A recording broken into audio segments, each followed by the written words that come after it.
Seperti contohnya material pembuatnya itu adalah kuarsa, kaolin, tanah liat, atau mungkin juga silika. Nah, keramik tradisional ini biasanya keramik yang sering kita temukan, yang sering kita manfaatkan dalam sehari-hari, contohnya bata atau ubin, genteng, porselen, yang seperti itu. Jadi lebih kepada keperluan sehari-hari keramik tradisional ini. Kalau keramik halus atau keramik baru bisa juga disebut sebagai keramik teknik. Di mana keramik teknik ini itu dia biasanya dibuat menggunakan oksida-oksida logam seperti Al2O3, lalu ada silikon karbida dan silikon nitrit. Nah, ini penggunaannya untuk keperluan teknik. Jadi contohnya silikon karbida yang digunakan dalam turbin gas otomotif. Nah, ini bisa dimanfaatkan pada temperatur tinggi. Jadi dengan menggunakan silikon karbida ini, maka turbin gas tersebut bisa beroperasi di temperatur yang tinggi. Atau bisa juga aluminium oksida sebagai landasan dasar untuk integrated circuit chips dalam modul konduksi panas. Atau bisa juga silikon itu sebagai pembuat semikonduktor seperti yang sudah kita bahas kemarin. Nah, kemudian ada gelas. Nah, gelas ini itu adalah keramik yang berbasis silika. Jadi kalau gelas ini dia biasanya strukturnya non kristalin jika dibandingkan dengan keramik. Jadi dia biasanya lebih rapuh. Gelas ini umumnya memiliki keterbatasan dalam menahan aliran kalor. Jadi dia bisa diberikan panas tetapi tidak boleh berlebihan. Bisa juga dia untuk contohnya itu gelas seperti yang biasa kita gunakan sehari-hari, lalu bisa juga untuk kaca mobil itu dari borosilika biasanya. Jadi dia kalau pecah dia nggak tajam tapi kayak apa namanya, kalian pernah lihat kaca mobil yang pecah?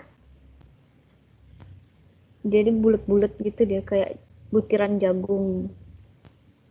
Nah, itu juga gelas itu. Walaupun itu biasanya gelasnya sudah dicampur dengan beberapa unsur polimer. Yang untuk kaca mobil itu. Lalu termasuk ke dalamnya mungkin kaca jendela cermin itu juga keramik dalam kelompok gelas. Itu untuk klasifikasi keramik. Jadi ada 3 klasifikasi keramik tadi, keramik tradisional, lalu ada keramik teknik, dan gelas ya. Sampai sini bisa diikuti nggak?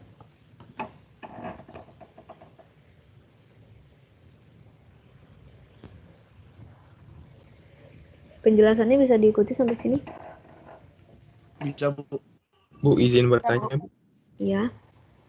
Yang ada tadi yang getaran atom bergetar secara harmonis itu maksudnya apa, Bu? Oh, jadi kan di dalam struktur kristal dari keramik ini kan tersusun dari atom-atom yang ini ya, ada atom-atom penyusunnya.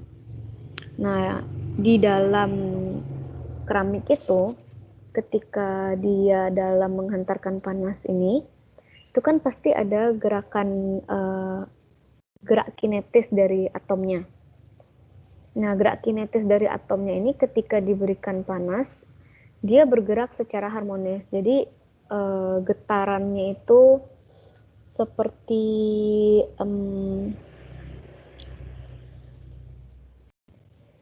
kalian pernah lihat pendulum yang bergerak kiri kanan?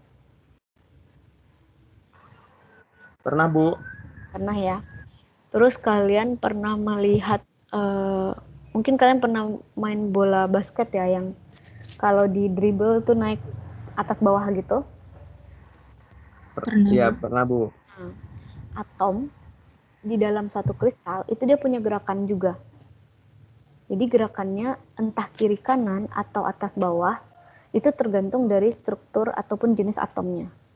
Nah, di dalam keramik gerakannya itu seragam semuanya. Jadi kalau ke kiri kanan, seluruhnya itu kiri kanan.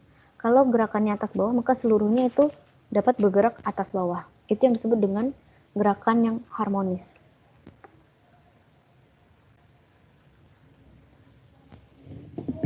Jadi karena gerakan yang harmonis itu akhirnya nanti perpindahan pergerakan elektronnya juga menjadi seragam, sehingga itu yang menyebabkan keramik ini bisa stabil pada suhu yang tinggi. Jadi tidak ada yang tumpang tindih begitu gerakannya.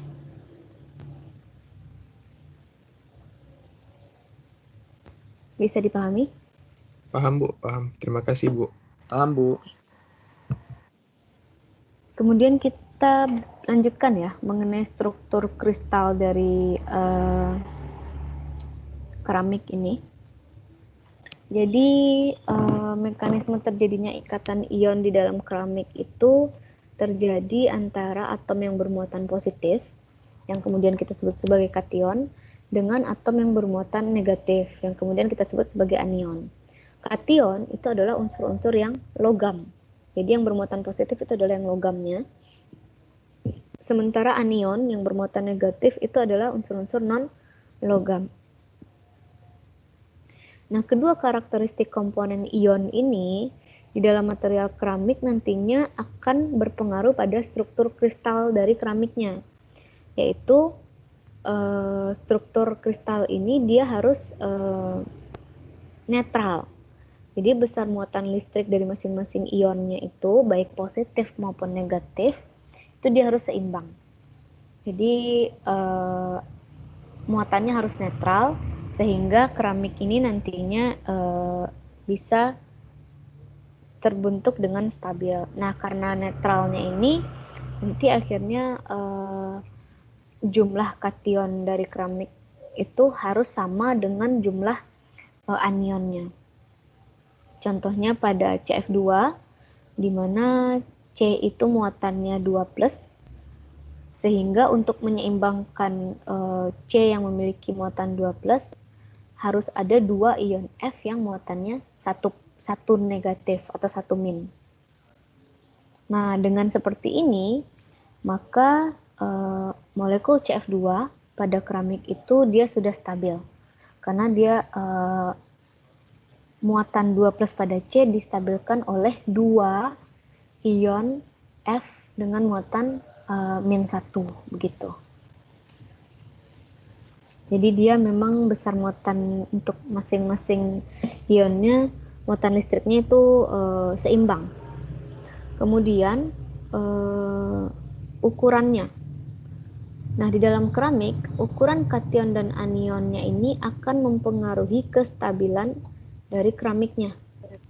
Jadi ketika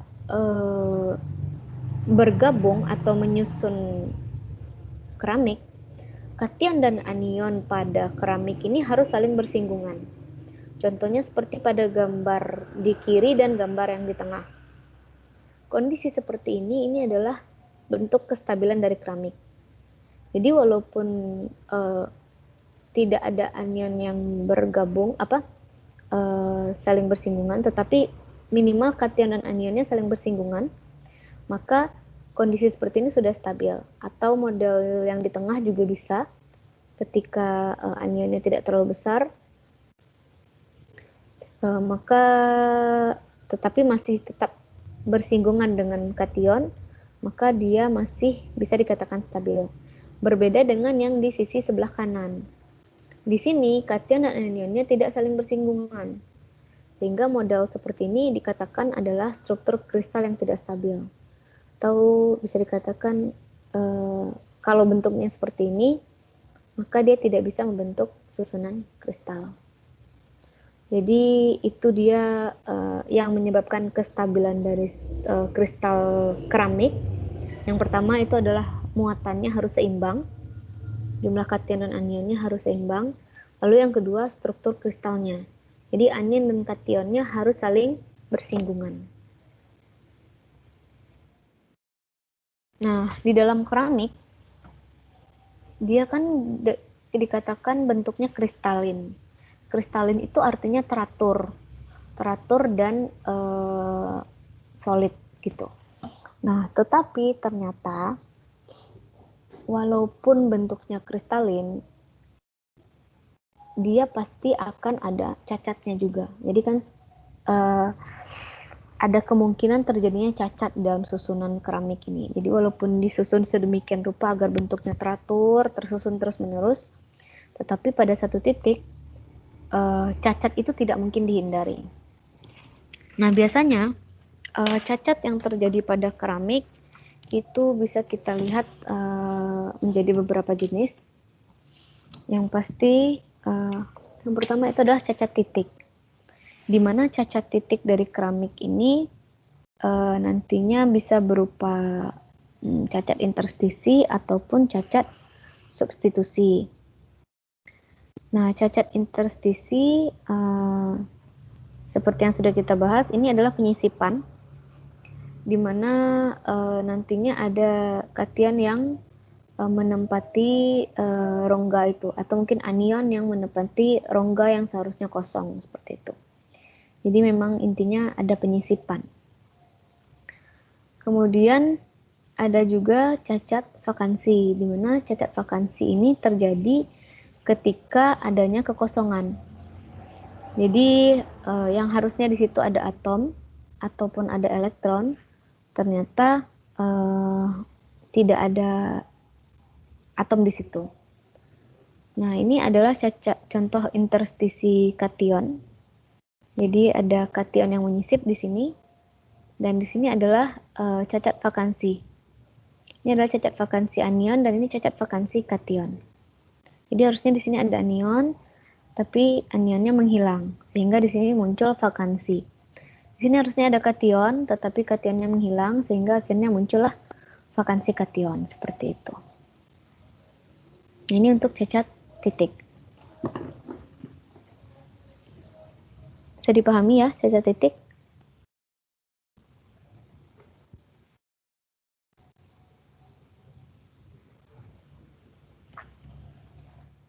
Kemudian kita akan lihat juga cacat Frankel. Nah, cacat Frankel ini biasanya terjadi secara bersamaan. Cacat berpasangan istilahnya. Nah, kalau tadi cacat titik hanya terjadi satu-satu saja. Nah, kalau cacat Frankel ini adalah cacat berpasangan, jadi biasanya disebabkan oleh pasangan cacat kation interstisi dan anion vakansi. Jadi di sini walaupun dia mengalami cacat, muatan dari keramiknya tetap netral, karena yang satu ada yang menyisip, sementara ada satu lagi yang menghilang. Jadi dia bisa saling menetralkan muatannya.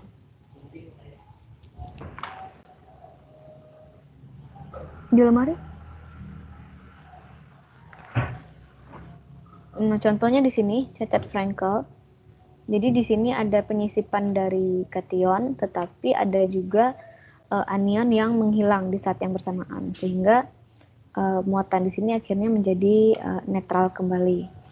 Kemudian ada juga cacat berpasangan lain, itu adalah cacat Schottky, di mana cacat Schottky ini disebabkan oleh pasangan vakansi. Jadi kation dan anionnya sama-sama menghilang. Jadi sama-sama ada vakansi anion dan vakansi kation. Itu cacat Schottky.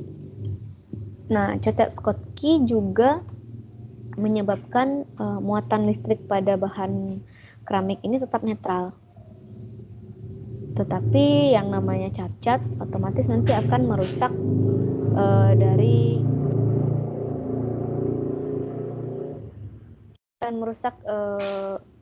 struktur ataupun kekuatan dari keramiknya.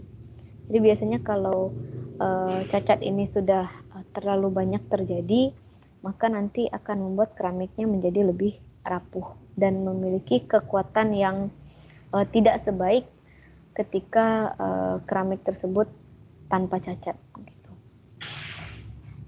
Nah, jadi itu ada dua jenis cacat yang bisa bisa dilihat tadi vakansi dan cacat titik dan cacat berpasangan. Sampai sini ketidaksempurnaan dalam keramik bisa dipahami nggak?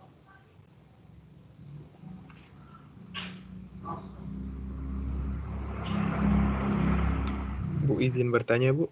Ya. Dampak dari kecacatan dua ini apa ya, Bu, ke keramik? Terima kasih, Bu. Dampaknya lebih kepada strukturnya nanti.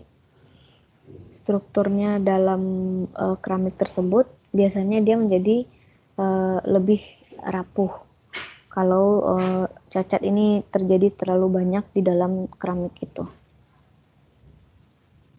Oke, baik, Bu. Terima kasih, Bu. Iya. Bu, izin bertanya, Bu. Ya. Bedanya cacat Frankel sama cacat titik apa, Bu? Cacat titik itu dia terjadinya satu saja jenis-jenisnya. Jadi interstisi saja atau vakansi saja. Nah, kalau Frankel itu biasanya terjadi secara bersamaan. Jadi nantinya walaupun terjadi cacat Frankel, muatan dari keramiknya tetap netral seperti itu. Baik, Bu. Terima kasih, Bu. Oke.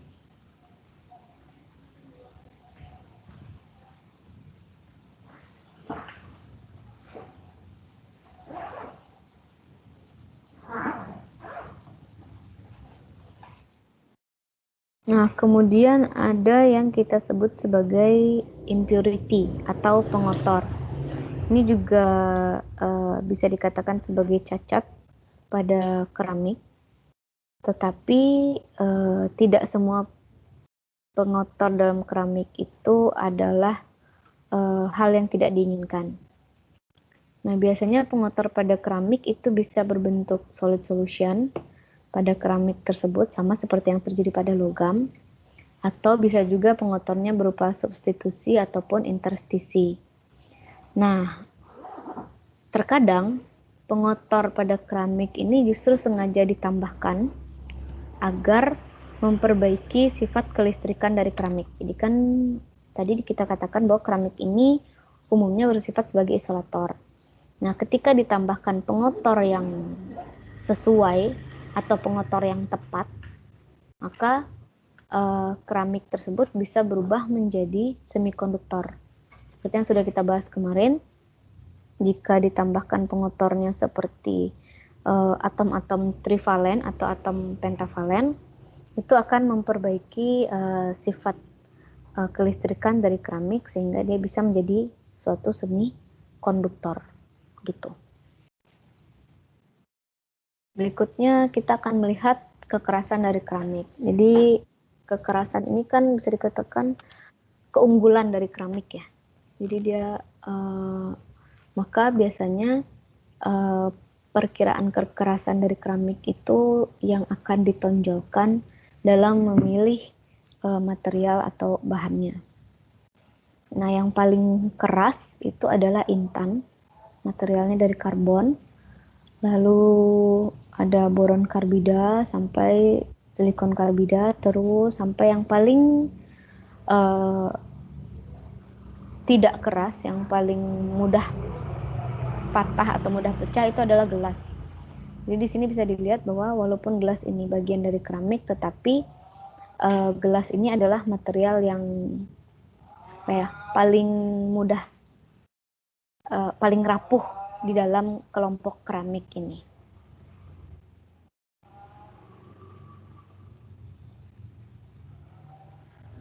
Kemudian kita akan membahas mengenai deformasi plastis dalam keramik. Nah, deformasi plastis itu apa? Deformasi plastis ini adalah perubahan bentuk yang terjadi pada material, dan perubahan itu terjadi secara permanen, walaupun nantinya beban yang diberikan kepada material tersebut sudah dihilangkan atau ditiadakan. Nah, pada logam ataupun pada polimer, ketika diberikan beban, terutama pada polimer ketika diberikan beban itu biasanya ada yang bentuknya berubah, ada yang tidak seperti itu. Tetapi kalau pada keramik ketika diberikan beban secara berlebihan, jangankan mencapai deformasi plastis, keramik ini justru sebelum berubah bentuk dia akan lebih dulu patah. Jadi pada keramik deformasi plastis ini hampir bisa dikatakan tidak mungkin terjadi karena sebelum bentuknya berubah dia akan lebih dulu patah. Jadi dia memang sangat kaku keramik ini. Tetapi kalaupun pada suhu yang lebih tinggi, keramik masih ada kemungkinan untuk terjadi mengalami perubahan deformasi plastis ini, tetapi kemungkinannya sangat kecil dan perubahannya juga tidak terlalu signifikan gitu. Jadi deformasi plastis pada keramik ini sangat tidak mungkin untuk terjadi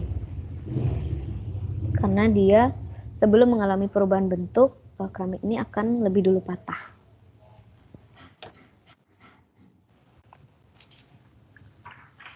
Kemudian kita akan lihat mengenai keramik khusus yang merupakan bagian dari keramik teknik.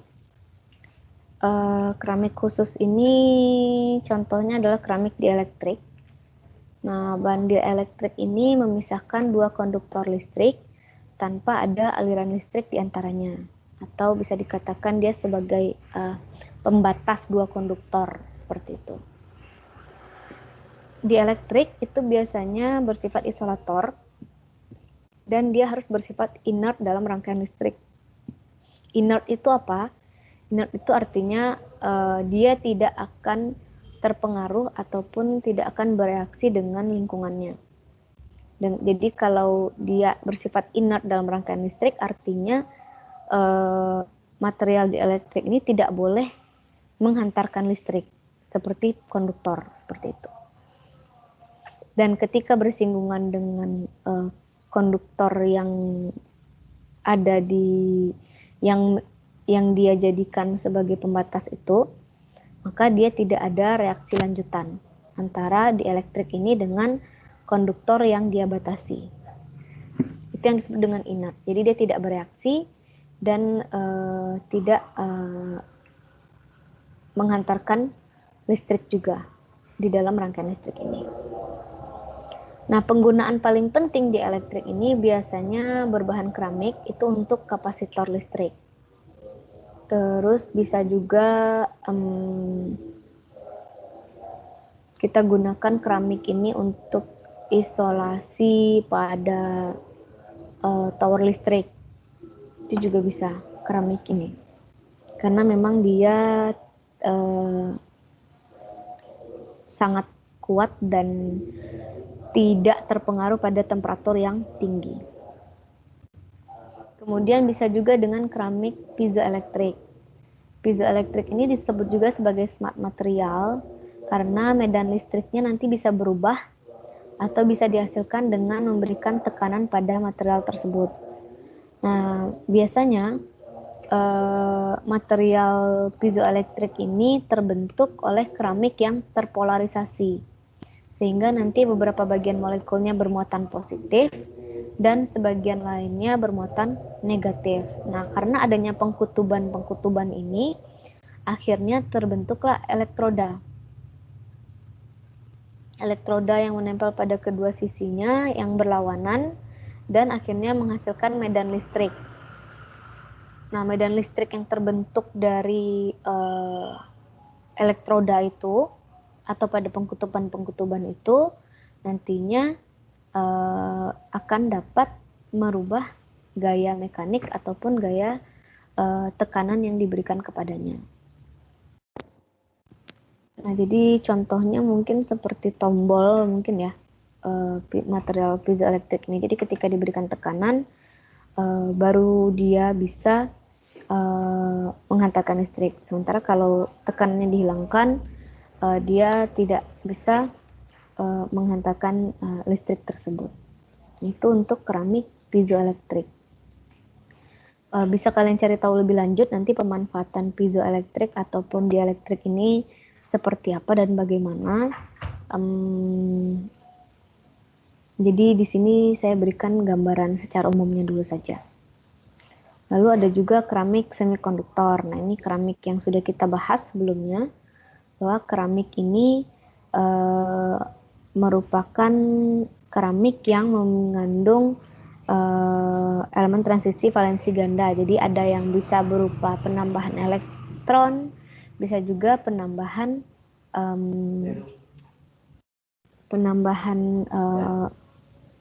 lubang seperti itu atau hole.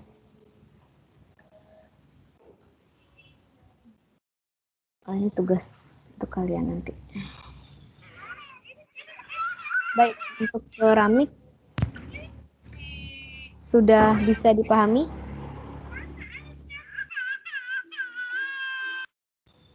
Sudah ya? Kan kita lebih ke Iya, Bu. mengulang ya keramik ini. Tugasnya sudah kalian kerjakan kemarin itu, jadi tidak ada tugas untuk keramik ini. Alhamdulillah. Yeay. Amin. Oke. Alhamdulillah. Sebentar. 39 orang. Totalnya semua sekelas 39 orang ya? 41, Bu. 41. Harusnya 41. Ada yang nggak hadir.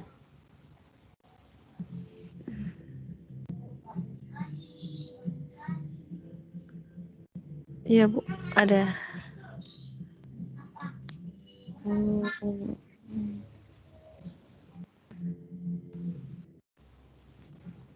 Ada 4 kayaknya nggak join ini. 42 deh, maaf Bu, 42 mahasiswa.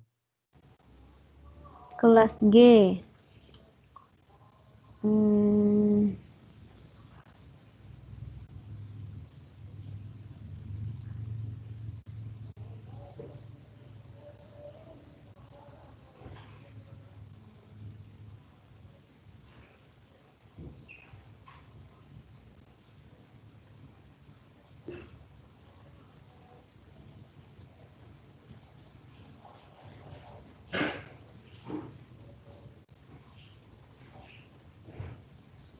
M. Fatan ada. Hadir, Bu. Hadir. Ahmad Setiadi. Hadir, Bu. Ristri Rahmaning Tias. Hadir, Bu. Joshua Stevi.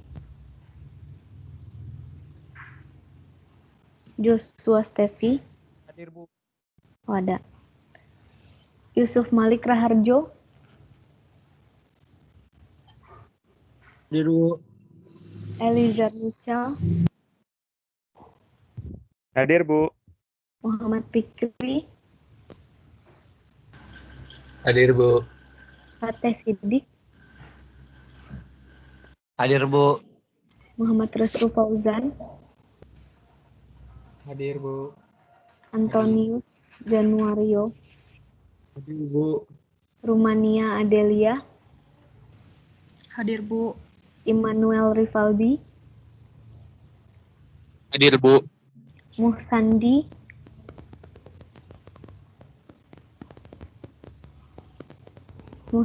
Reskiawan.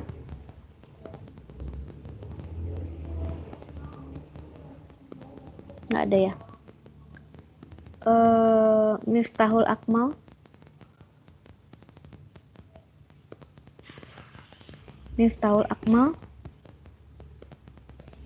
Nggak ada juga.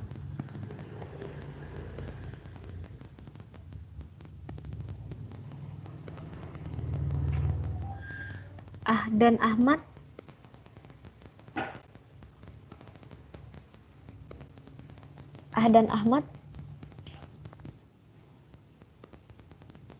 Ada. Dan Ahmad nggak ada. Ahdan Ahmad sakit, Bu. Oh, sakit. Betul. Sakit apa itu? Positif dia, Bu. Oh. Tarisa Amalia, Hadir, Bu. Bidara, Hadir, Bu. Safina Maulida, Hadir, Bu. Fajar Faizin, Hadir, Bu. Pram Ariel, Hadir, Pram. Bu. Hadir, Bu. Oke. Fauzi, Hadir, Bu.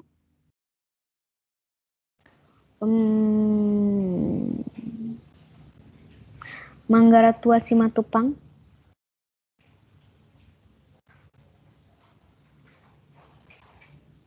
Manggaratua Simatupang. Enggak ada.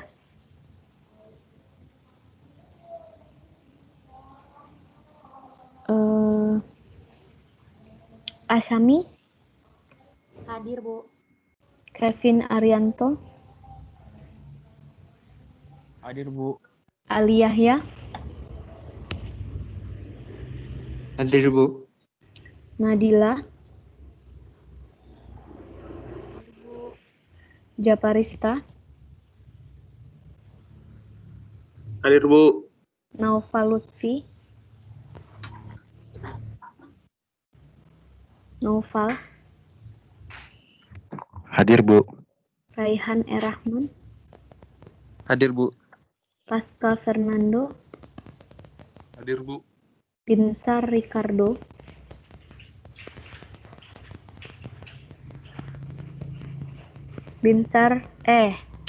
ini yang nggak adil itu ya.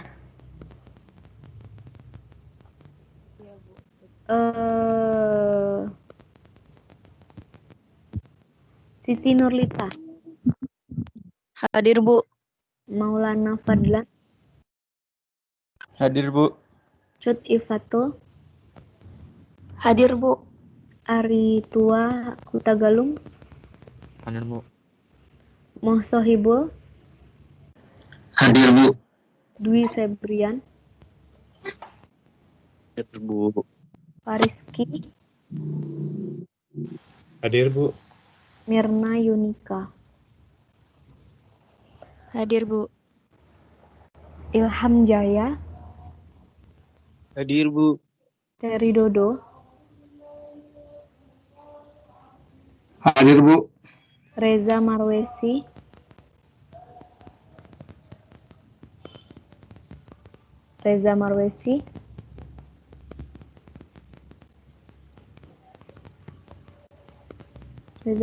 kenapa itu? Oh, mikrofonnya gimana?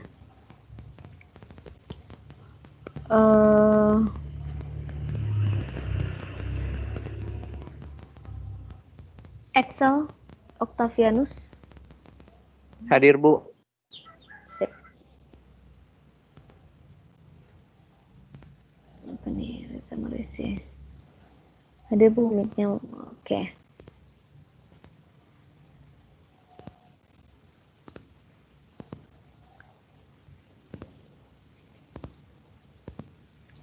Baik, nanti materi keramiknya saya share di ini ya, di apa namanya, di file seperti biasa. Kelas material. Sekarang kita akan bahas mengenai korosi. Jadi korosi ini adalah apa ya istilahnya? Kerusakan yang umum terjadi pada logam. Nah, kalau pada polimer ataupun pada keramik itu biasanya korosi jarang terjadi. Kenapa? Karena ternyata di dalam logam itu dia memang memiliki sifat yang mudah untuk teroksidasi.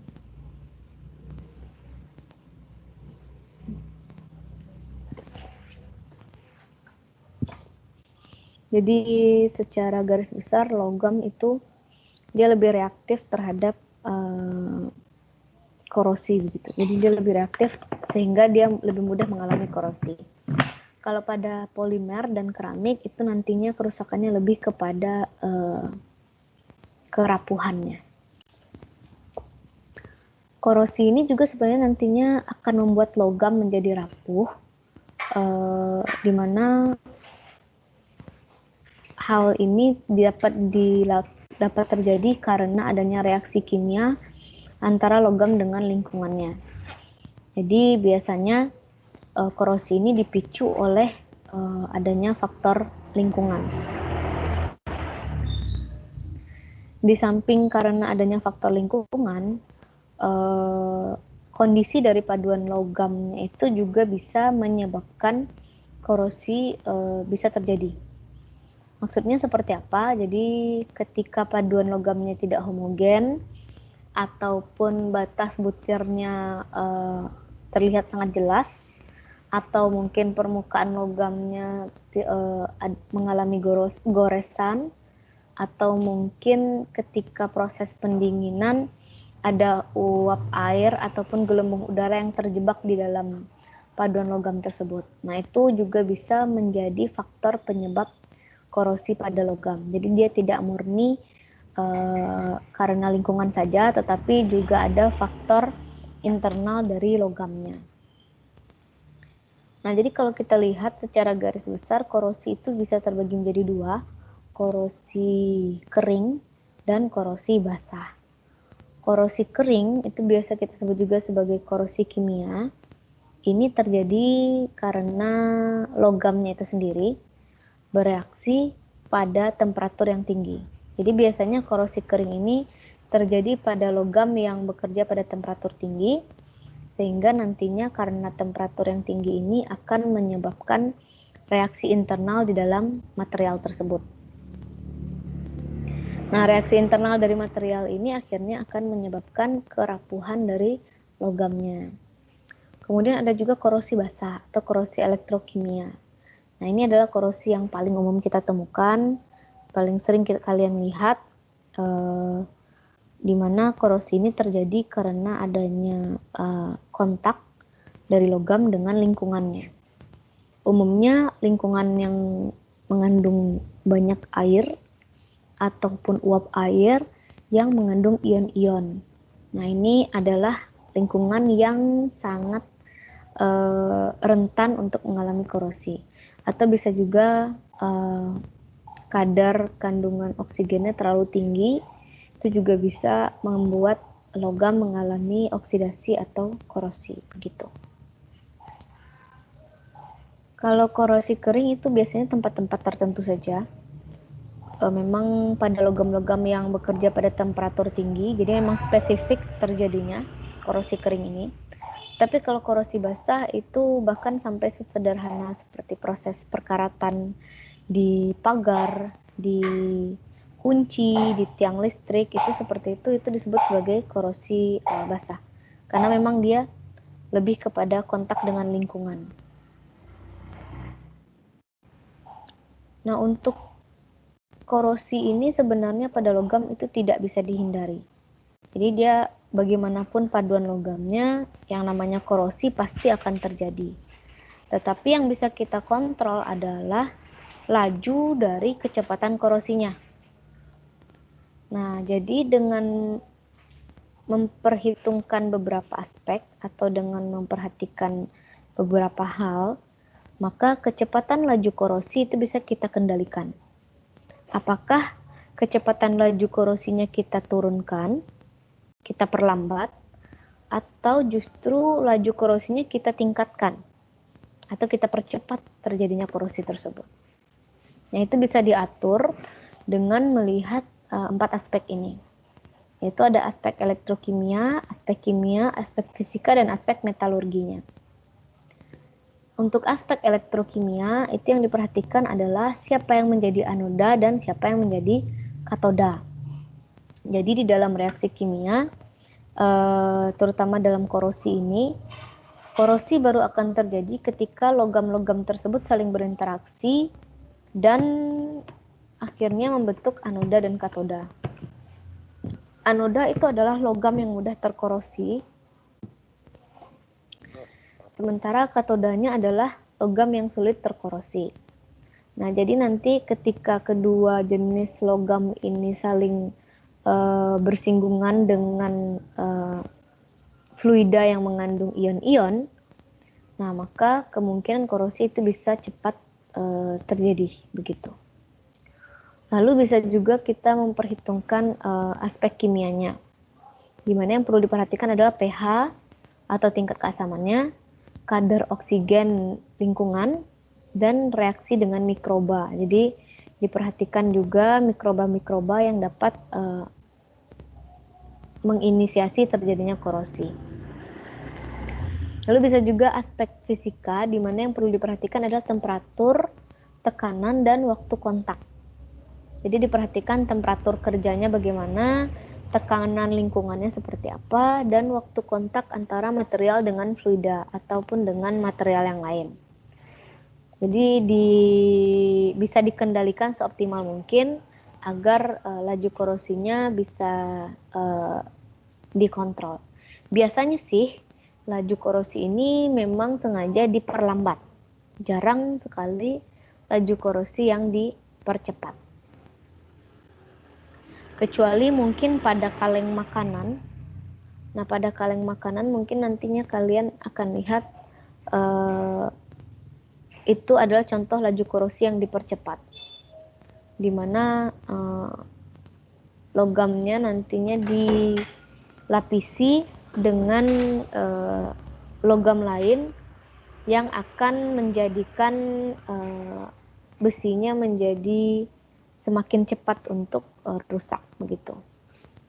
Kemudian ada aspek metalurgi juga yang perlu diperhatikan, yaitu yang perlu diperhatikan adalah kondisi permukaan dari logamnya diusahakan serapi mungkin, tanpa ada cacat, tanpa ada goresan, tanpa ada retakan begitu. Lalu struktur paduan yang perlu diperhatikan adalah batas butir, ukuran butirnya, lalu fasanya bagaimana, seperti itu. Dan yang terakhir adalah pengotor. Jadi diperhatikan agar logam tersebut tidak mengandung pengotor. Karena kalau sudah ada pengotornya di situ, maka kemungkinan korosi itu bisa terjadi lebih cepat. Nah, ini adalah 4 aspek yang perlu diperhatikan dalam mengontrol kecepatan laju korosi. Bisa diikuti sampai sini atau perlu dijelaskan ulang?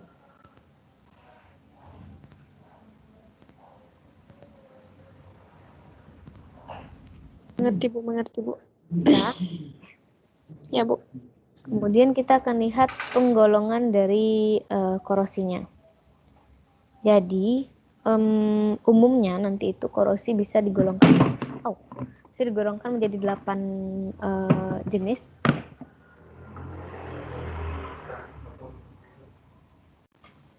Bentar ya.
Oke, kita lanjutkan mengenai penggolongan dari korosi ini.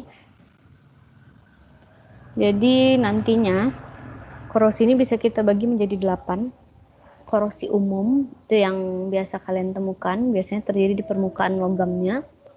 Lalu ada korosi galvanis, korosi celah, korosi sumur, korosi batas butir. Korosi galvanis ini biasanya nanti terjadi pada logam-logam yang memang bekerja pada fluida dan terutama pada fluida yang mengandung ion-ion. Lalu korosi celah, korosi sumur, dan korosi batas butir nanti lebih kepada internal logamnya. Lalu korosi selektif nanti biasanya terjadi pada logam yang spesifik saja dari paduan, jadi tidak seluruh paduannya mengalami korosi tapi hanya logam-logam tertentu. Lalu ada korosi erosi, ini nanti adalah korosi yang terjadi pada logam yang banyak bekerja pada fluida juga. Kemudian ada korosi tegangan, stress corrosion, ini terjadi pada logam yang mengalami atau bekerja pada tekanan yang tinggi. Oke, kemudian kita akan bahas dulu mengenai korosi umum. Korosi umum itu adalah korosi yang terjadi pada baja, terutama pada permukaannya. Nah, biasanya korosi ini terjadi akibat reaksi kimia ataupun pada reaksi elektrokimia yang merata di permukaan logam.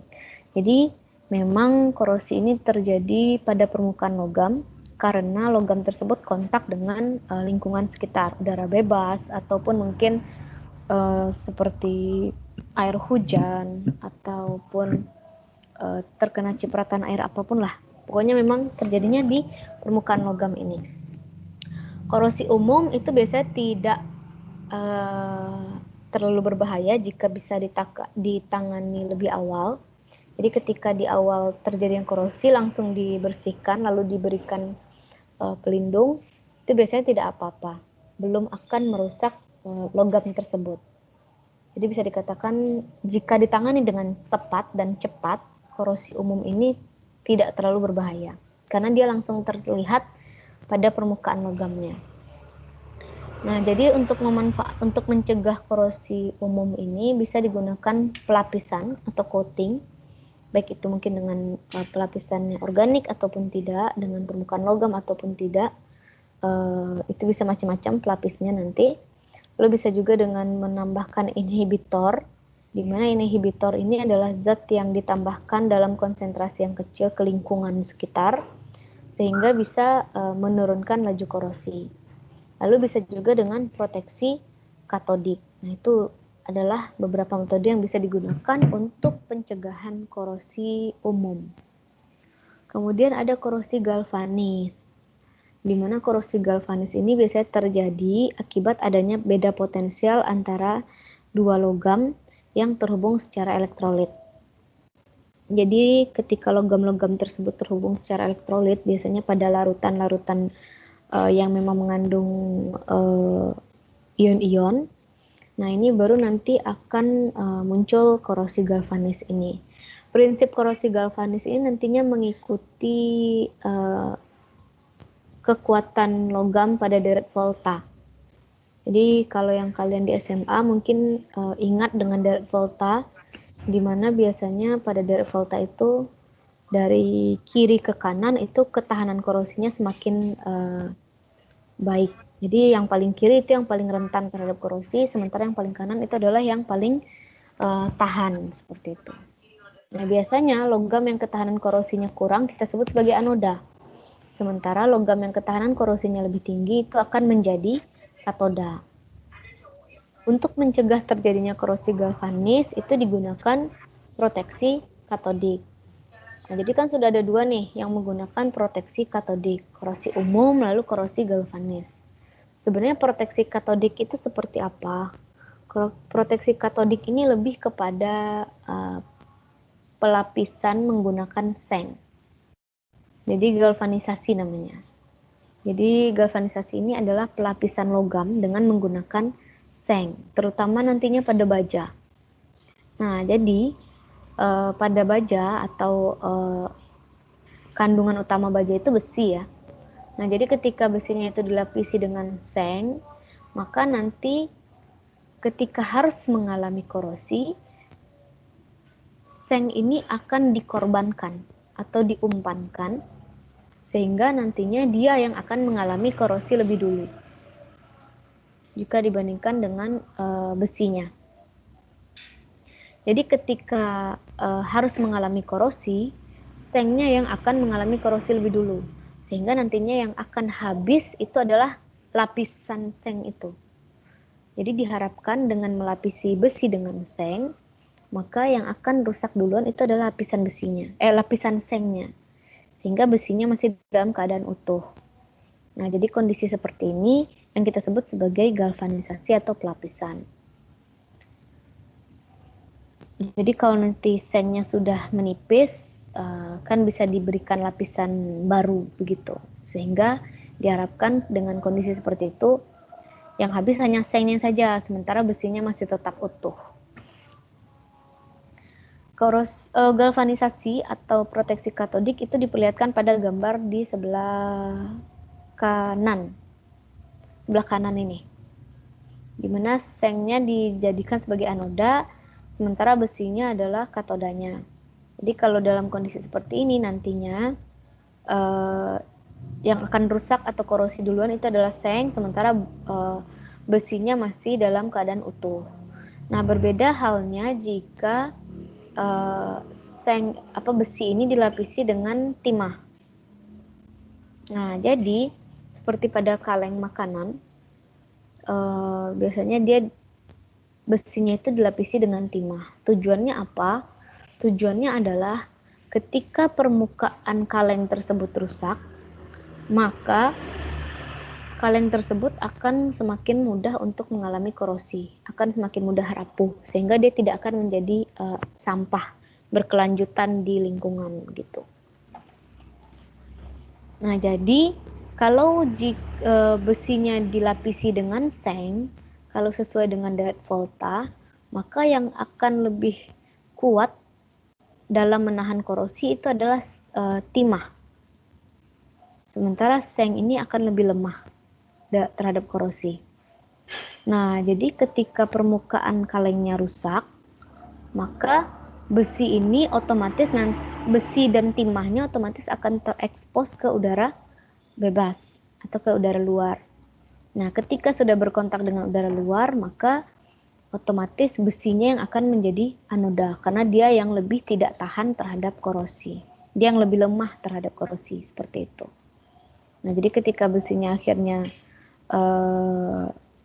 rusak, maka kaleng makanan tersebut akan rusak juga dan tidak akan menjadi sampah yang terlalu lama. Begitu. Jadi proteksi katodik itu memang umumnya untuk memperlambat terjadinya korosi, tetapi pada kondisi tertentu bisa juga untuk mempercepat terjadinya korosi. Di sini bisa dipahami untuk proteksi katodik.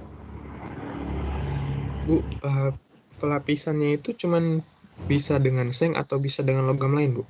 Terima kasih. Kalau untuk pelapisan,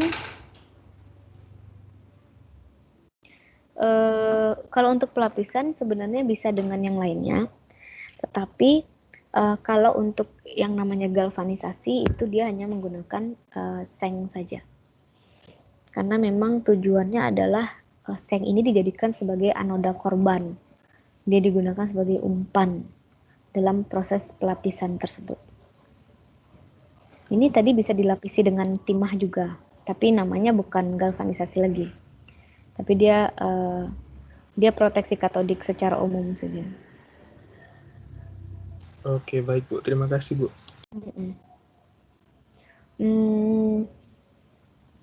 Kalau saya tidak salah, stainless steel juga pelapisannya menggunakan timah. Tetapi timah yang digunakan untuk pelapisan pada stainless steel itu tujuannya bukan untuk mempercepat terjadinya korosi, tetapi memang untuk melindungi logam tersebut dari lecet. Karena stainless steel ini kan timah ini sebenarnya dia cukup keras dan sulit untuk kalau dia tergores, kalau tidak sampai ke besinya itu biasanya dia sangat awet. Dia tidak akan mudah untuk mengalami korosi. Itu yang pada stainless steel. Nah, kalau pada kaleng makanan itu lapisan timahnya sangat tipis, sehingga ketika dibuka atau ya namanya kaleng makanan pasti kita buka, kita rusak. Nah, itu nanti baru keduanya terekspos ke lingkungan, ke udara luar, besi dan timahnya. Sementara kalau di stainless steel, lapisan timahnya nanti dibuat cukup tebal sehingga dia ketika hanya tergores ringan atau sekedar gesekan ringan itu, timah ini masih cukup tebal dan tidak akan goresannya tidak sampai ke besinya, seperti itu. Itu lapisan timah, proteksi katodik. Jadi bisa dengan terutama nantinya pada korosi pada pelapisan seng dan timah gitu. Kita akan lanjutkan lagi mengenai korosi galvanis yang tadi, bahwa tadi kan dikatakan korosi galvanis ini banyak terjadi pada logam-logam yang saling berinteraksi karena adanya larutan elektrolit. Nah, itu biasanya terjadi pada sel elektroda yang tidak sama, contohnya pada pipa tembaga dan pipa baja. Lalu bisa juga pada material yang berfungsi pada temperatur yang berbeda. Perbedaan temperaturnya tinggi. Contohnya pada heat exchanger ataupun pada boiler, di mana nanti pada heat exchanger dan boiler ini terdapat langkah kerja yang harus berinteraksi pada perubahan temperatur yang ekstrim. Lalu bisa juga pada sel konsentrasi ataupun sel konsentrasi oksigen. Jadi kalau sel konsentrasi itu lebih kepada larutannya, sementara sel konsentrasi oksigen itu lebih kepada gas oksigennya. Nah, ini biasanya digunakan dalam industri gas begitu. Industri atau pabrikasi gas. Kemudian ada juga korosi celah. Nah, korosi celah itu biasanya terjadi terjadi pada tempat-tempat spesifik. Dia tidak akan terjadi secara umum seperti pada korosi umum tadi di permukaan. Nah, kalau korosi celah ini dia terjadinya secara spesifik, terutama umumnya terjadi pada baut. Jadi korosinya dimulai pada ulir pada baut itu. Jadi pada celah-celah di antara ulir baut itu bisa mengalami korosi. Hal ini terjadi karena adanya uap air ataupun larutan elektrolit ataupun mungkin pengotor yang terjebak pada ulir tersebut. Sehingga ketika dia terjebak, akhirnya dia akan memicu reaksi antara logam baut dengan besi yang dilindunginya, besi yang disambungkannya begitu. Itu bisa juga terjadi pada permukaan gasket. Gasket ini adalah karet yang digunakan sebagai pelapis antara dua logam. Jadi ketika di antara gasket ini terselip atau terjebak uap air ataupun pengotor, nah itu juga akan memicu terjadinya korosi. Nah, masalahnya karena dia terjadi di celah dan kondisinya spesifik, korosi celah ini cukup sulit untuk dikendalikan ataupun untuk dicegah karena memang biasanya zat yang terjebak itu sangat kecil dan tidak terlalu kelihatan. Jadi yang bisa kita lakukan untuk mencegah terjadinya korosi celah ini adalah dengan memastikan lingkungan kerjanya bersih. Baik itu bersih dari kotoran, bersih dari air, dan bersih dari larutan-larutan lain yang mungkin mengandung ion-ion seperti itu. Dan yang lainnya bisa juga dengan menjaga kelembaban udara. Jadi diusahakan agar kelembabannya tidak terlalu tinggi, agar kandungan uap airnya tidak terlalu besar di lingkungan itu. Mungkin kalian sering melihat korosi yang terjadi pada baut ya. Nah, itu adalah yang kita sebut sebagai korosi celah.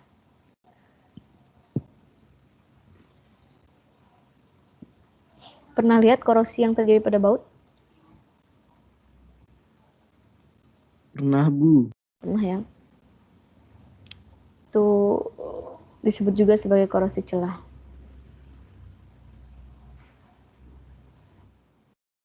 Kemudian ada yang kita sebut sebagai korosi sumur. Korosi sumur ini nantinya akan menyebabkan logam tersebut menjadi banyak lubang. Jadi dia berlubang-lubang logamnya. Tetapi masalahnya adalah lubang yang terjadi akibat korosi sumur ini diameternya sangat kecil, sehingga sulit untuk bisa diamati secara langsung. Gambar yang kalian lihat ini adalah korosi sumur yang terjadi pada logam setelah diperbesar menggunakan mikroskop. Jadi korosi sumur ini kalau dilihat secara langsung itu sulit terdeteksi. Jadi untuk mendeteksi korosi sumur ini bisa menggunakan mikroskop ataupun pembesaran. Nah, karena hal ini cukup sulit dan cukup berbahaya, maka korosi ini harus dicegah terutama terjadinya, yaitu dengan cara memastikan ketika proses fabrikasi logam tersebut diusahakan agar tidak ada uap air yang terjebak di dalam logam tersebut ataupun gelembung udara. Jadi diusahakan agar tidak ada gelembung udara ataupun uap air yang terjebak di dalam paduan logam. Nah, itu akan meminimalisir terjadinya korosi sumur. Atau bisa juga dengan memilih material yang tepat sehingga dia lebih tahan terhadap korosi sumur ini. Dan korosi sumur ini sangat berbahaya karena memang dia akan membuat rapuh dari dalam, sementara di luarnya terlihat normal saja, terlihat baik-baik saja. Tapi di bagian dalam logamnya sebenarnya sudah rapuh karena sudah banyak lubang-lubangnya ini. Kemudian ada korosi batas butir. Nah, korosi batas butir ini sudah pasti terjadinya pada batas butir pada paduan logam yang tidak homogen. Jadi biasanya ketika batas butirnya tidak homogen dan tidak murni, ataupun mungkin elemen jumlahnya tidak sesuai dengan ketentuannya, maka korosi batas butir ini sudah pasti akan terjadi. Jadi bisa jadi mungkin kadar paduannya salah satunya terlalu banyak atau mungkin terlalu sedikit. Nah, itu juga bisa menyebabkan korosi batas butir. Yang pasti korosi batas butir ini terjadinya biasanya dimulai dari dalam, di bagian dalamnya pada paduan logamnya tersebut. Dan ini juga korosi yang cukup berbahaya. Lalu ada korosi selektif. Tunggu, sampai sini bisa diikuti penjelasannya?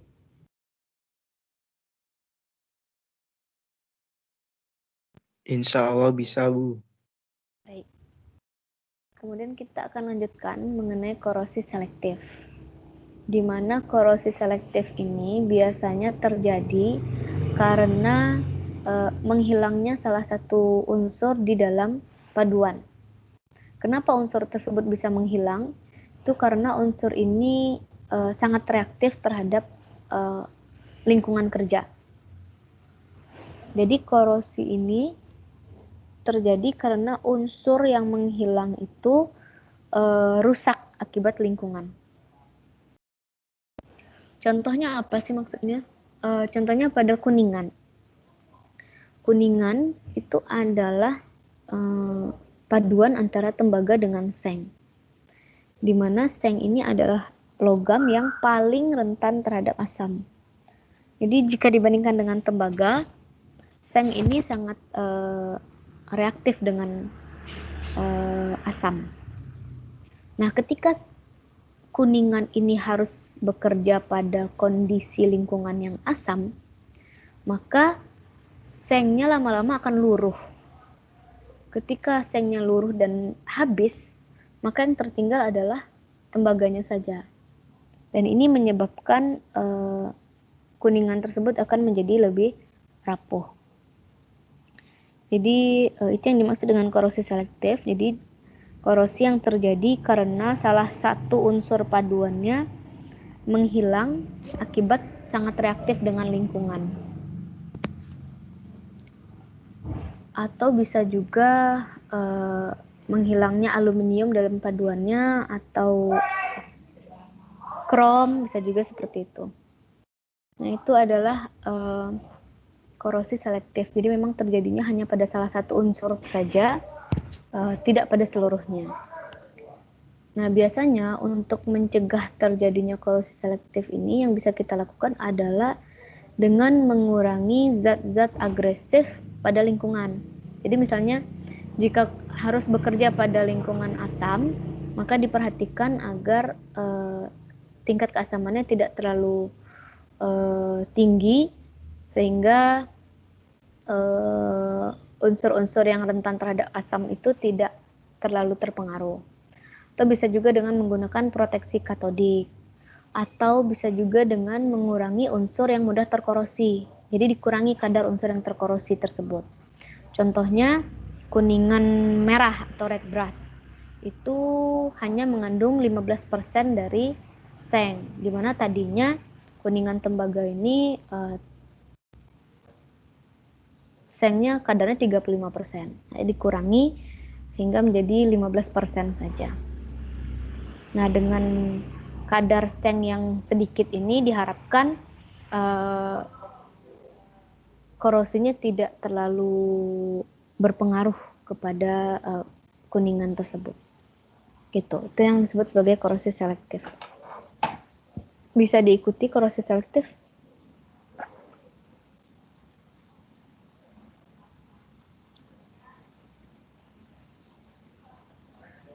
Paham korosi selektif? Paham, Bu. Baik. Kemudian kita akan melihat korosi erosi.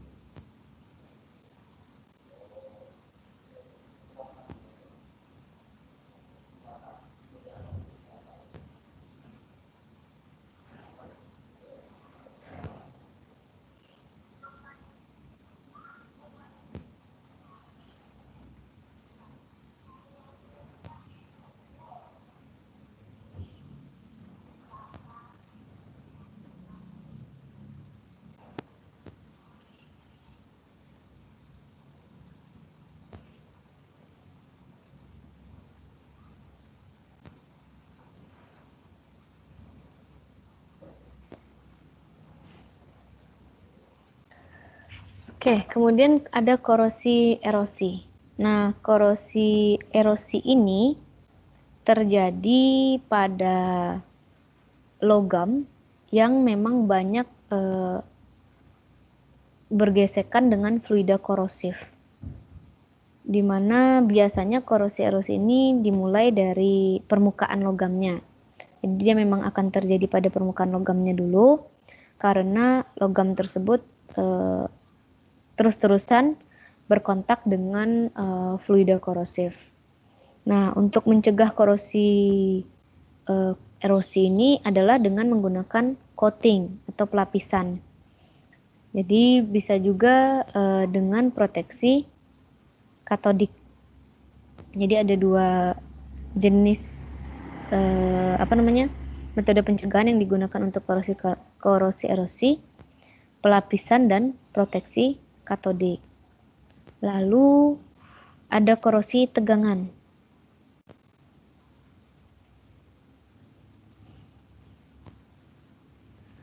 Korosi tegangan itu disebut juga sebagai stress corrosion cracking, di mana korosi ini terjadi karena logam tersebut mengalami tekanan berlebih sehingga akhirnya terbentuklah retakan. Jadi ketika logam tersebut diberikan tekanan berlebih, maka dia akan mengalami stres dan akhirnya muncullah retakan. Nah, ketika logam tersebut retak, itu akan mengakibatkan korosi akan lebih mudah terjadi. Jadi tidak hanya pada permukaan, tetapi retakan tersebut akan mempermudah korosi terjadi dari bagian dalam logam tersebut. Nah, ini kalian lihat gambarannya. Ini adalah retakan yang terjadi pada logam, di mana garis yang terlihat lebih gelap ini, itu artinya menandakan retakannya sudah sangat besar. Lebar berarti retakannya. Dan ini berbahaya karena dapat mempercepat proses reaksi korosi. Sementara garis-garis yang masih samar ini itu artinya retakannya tidak terlalu dalam dan tidak terlalu besar. Nah, untuk mencegah terjadinya korosi tegangan ini sudah pasti kita dengan menurunkan beban atau tegangan kerjanya. Jadi diusahakan agar tekanan kerjanya tidak terlalu besar, atau mungkin dibagi tekanan kerjanya tersebut tidak terfokus pada satu titik saja. Lalu bisa juga dengan menggunakan proteksi katodik dan bisa juga dengan menghilangkan zat-zat korosif dari lingkungan. Jadi dengan mengurangi kadar zat-zat yang korosifnya itu bisa memperlambat terjadinya korosi pada korosi tegangan ini. Atau bisa juga dengan pelapisan. Itu korosi pada tegangan juga bisa korosi tegangan juga bisa dihindari. Seperti itu. Itu adalah korosi tegangan. Nah, sampai sejauh ini bisa dipahami untuk ke-8 jenis korosinya? Bisa, Bu. Baik. Kemudian yang saya jelaskan ini kan sebenarnya masih umum ya.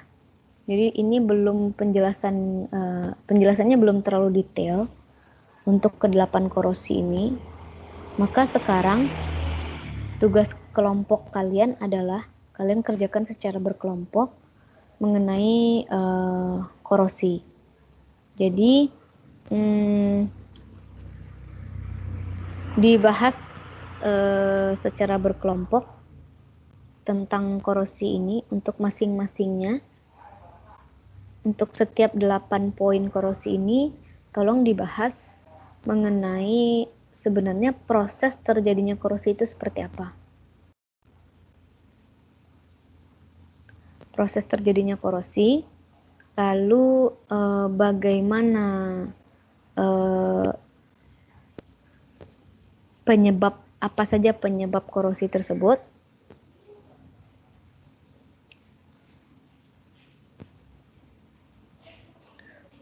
Lalu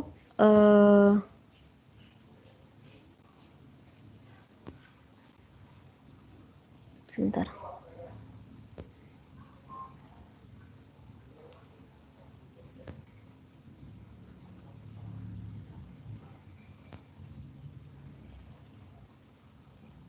Apa saja faktor penyebabnya tadi.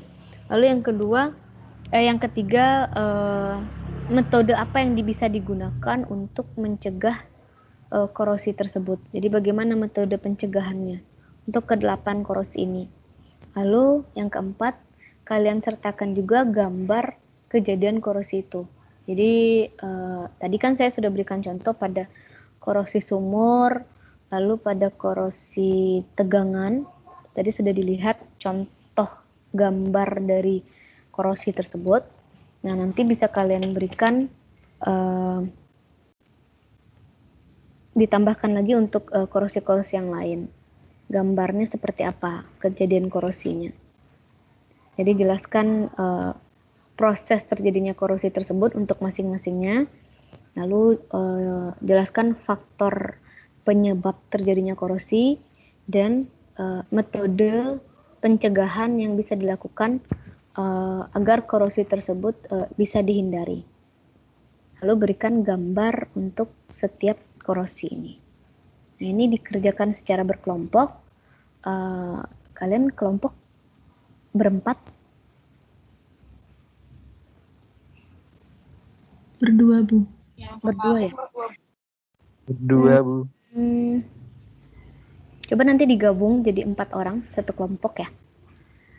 Bisa nih, Cel, ketua kelas?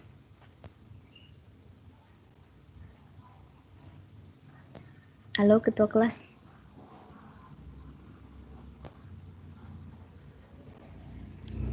Halo?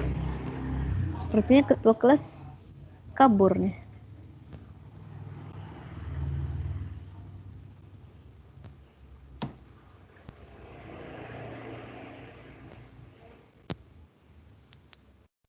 Halo, Bu. Ya, ketua kelas.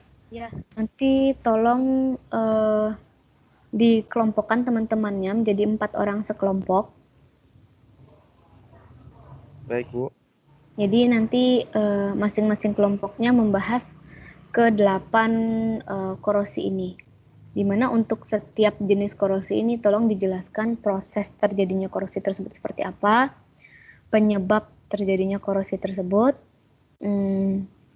faktor metode pencegahannya, dan gambar terjadinya korosi tersebut. Jadi gambar korosinya seperti apa begitu.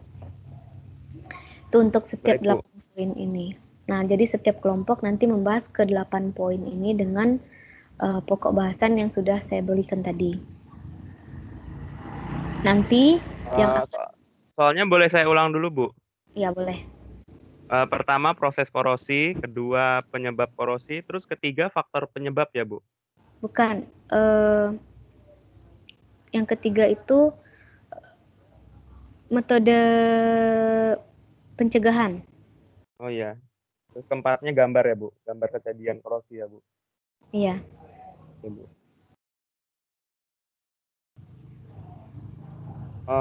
Sama tadi, Bu, Manggaratwa Simatupang baru hadir, Bu. Oh gitu. Oke. Iya. Apa tuh?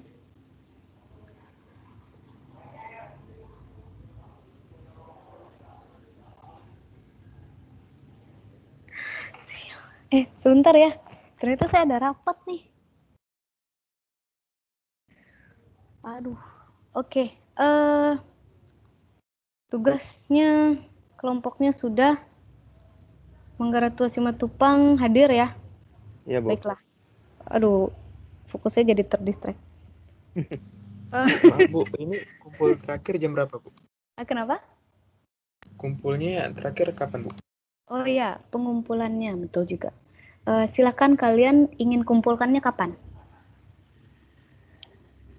Hari ini Besok. atau besok? Besok aja, Bu. Bisa, Bu. Besok jam berapa? Kalian ingin kumpulkan besok jam berapa? Jam Ya. 12 siang mungkin, Bu. Jam 12 siang. Oke. Jadi, tujuan saya mengelompokkan kalian dan membuat pembahasan itu adalah untuk jadi nanti rangkuman ini bisa kalian gunakan sebagai bahan belajar menghadapi UAS, tambahan bahan belajar untuk menghadapi UAS. Nah, jadi tolong kerjakan sebaik mungkin, jadi jangan asal copy paste saja dari internet. Jadi usahakan membuatnya agar kalian bisa mengerti apa yang kalian bahas, dan teman lain yang membacanya, kan nanti pasti kelompok kalian bagi-bagi kan tugasnya. Nah, usahakan juga teman lain yang membaca rangkuman kalian itu juga mengerti. Jadi diusahakan bekerja dengan sebaik mungkin. Jadi jangan di copy paste, asal copy paste aja gitu. Bisa? Bisa, Bu. Bisa. Oke. Jadi karena kalian yang menyepakati untuk dikumpul besok jam 12 siang, saya harap tidak ada yang terlambat mengumpulkannya. Perwakilan kelompok saja nanti yang kumpulkan. Jadi jangan sampai nanti masih ada yang chat saya, maaf telat Bu, itu enggak. Saya enggak mau lagi terima yang seperti itu, karena yang menyepakati pengumpulannya adalah kalian. Jadi usahakan mengumpulkan tepat waktu ya. Iya, Bu. Oke, Baik, Bu. Bu, masalah UAS materinya dari mana, Bu? dari setelah UTS. Logam apa tuh? Ferus, non ferus. Setelah UTS itu apa? Oh, berarti materi setelah UAS ya, UTS ya, Bu? UTS ya. Sampai korosi ini? Iya. Oke, Bu. Terima kasih, Bu. Oke. Masih ada pertanyaan lagi?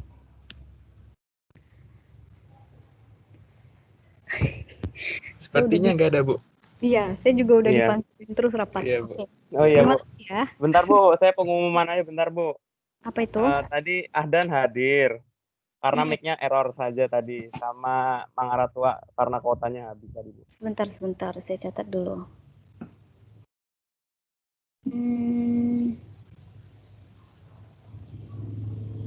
Siapa tadi? NIM-nya Ahdan. berapa itu? NIM-nya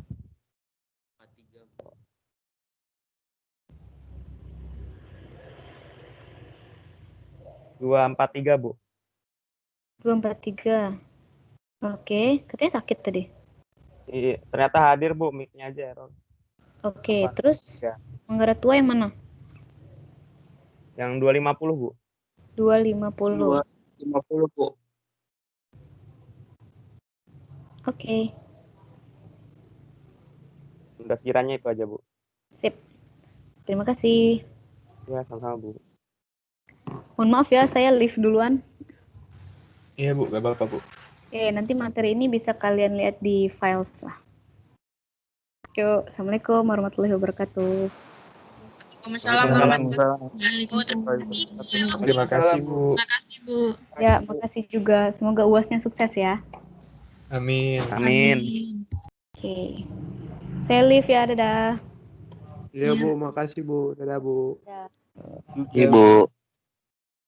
Dadah, Bu.